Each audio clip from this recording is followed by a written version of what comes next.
appropriately, where medicines were becoming a very big thing. Over those years, since I've become a psychiatrist, I've changed and altered my course a few times. By the time I came out, medicines were the only thing that psychiatrists were pretty much known for. And that was like diagnosing people and then giving them medications that were... Awe Genge, this is Mental Mythos, hosted by Asago Toto.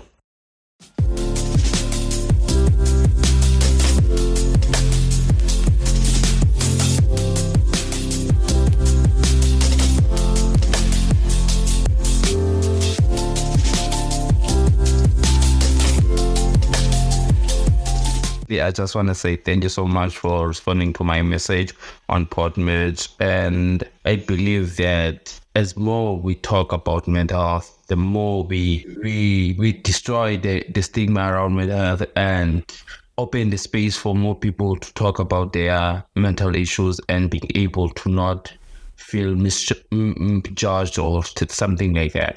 So thank you so much for being here. And also, I think I want to cover a lot of things in today's conversation, but I doubt I will. I just want to speak about your background and experience, your approach to mental health and well-being, work and initiatives, personal life and self-care, and probably share some advice when it comes to mental health with the audience out there.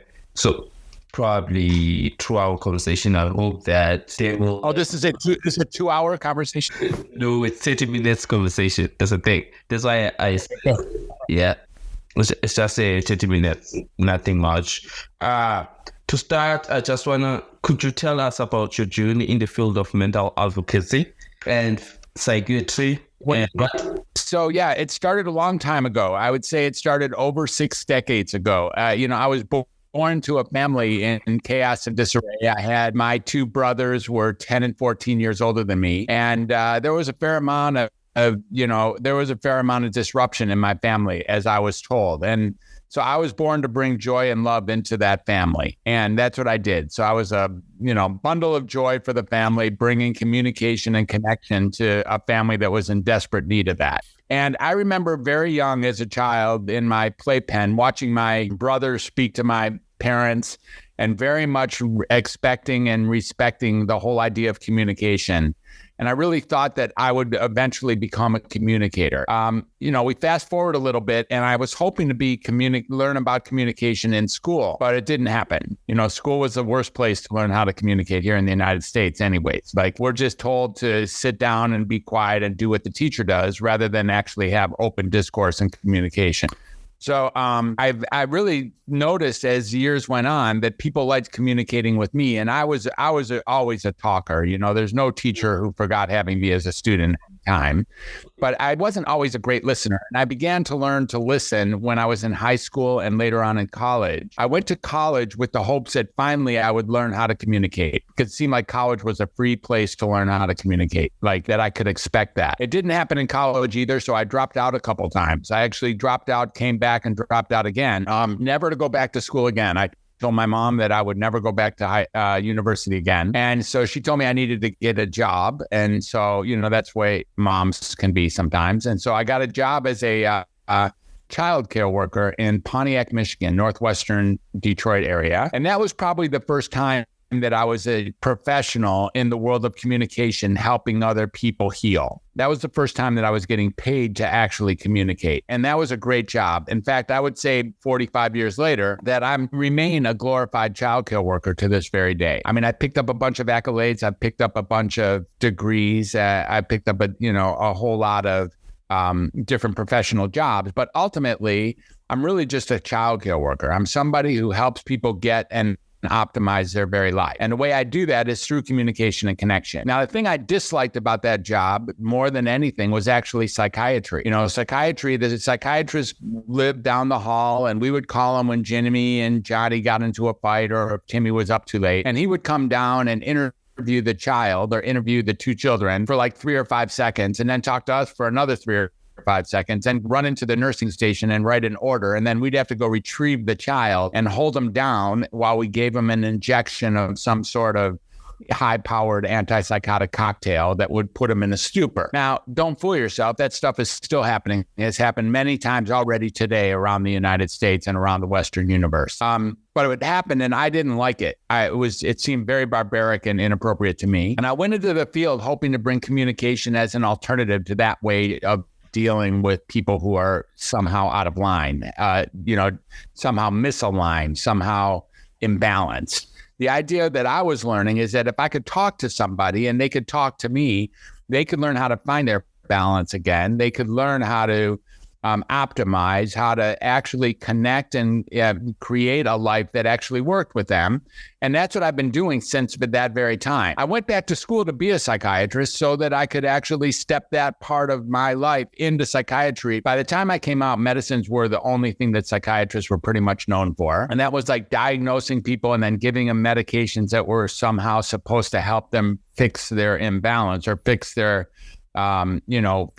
chemical imbalance, or there was the whole field of biological psychiatry had been born. And in the meantime, I really was misaligned with what I was doing because I got to be very proficient at being a diagnostician and being a psychopharmacology, provider. I knew everything about the drugs and I knew everything about the diagnoses, but I couldn't stand what I was doing. So halfway through my career, right around 15 years later, I started doing something what was seen pretty radical, and that was to take people off of medicine. I took my lower risk clients in my practice off of medicine.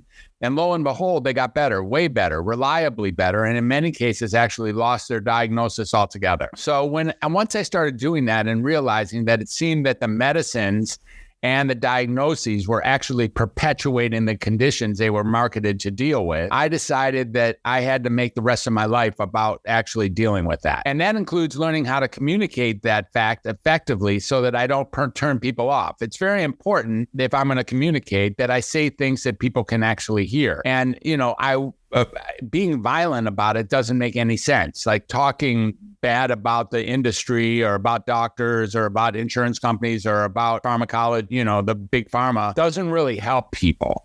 What really helps people is actually helping people optimize their lives using alternative methods. And what I have found over time, again, something I knew when I was back in the playpen, is that communication and creative conversation is what creates that level of healing. Communication in the form of listening, communication in the form of speaking honestly, communication in the form of connecting with another human creates instantaneous healing, that which is way more potent than any kind of medicine that's ever been created in any laboratory ever. So I've now become a real stand for that. And that's what my brand is really about now. I'm still a psychiatrist, and I even still have a conventional job, again, for which I'm really allowed or being encouraged to communicate with people in order to help them rebalance or optimize their life.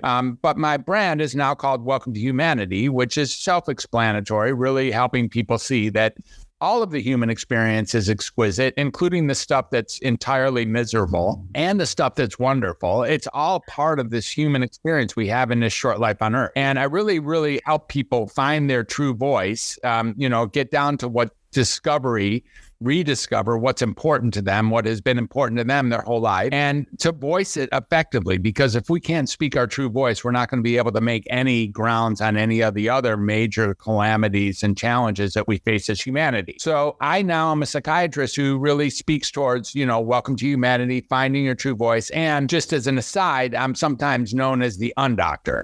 And what does the undoctor do? The undoctor undiagnoses, unmedicates, and then undoctrinates people. The idea being that, if the only entryway we have to this particular conundrum is by having people see that maybe there's nothing wrong with them in the first place. Maybe they don't even have the diagnosis that they've been labeled with.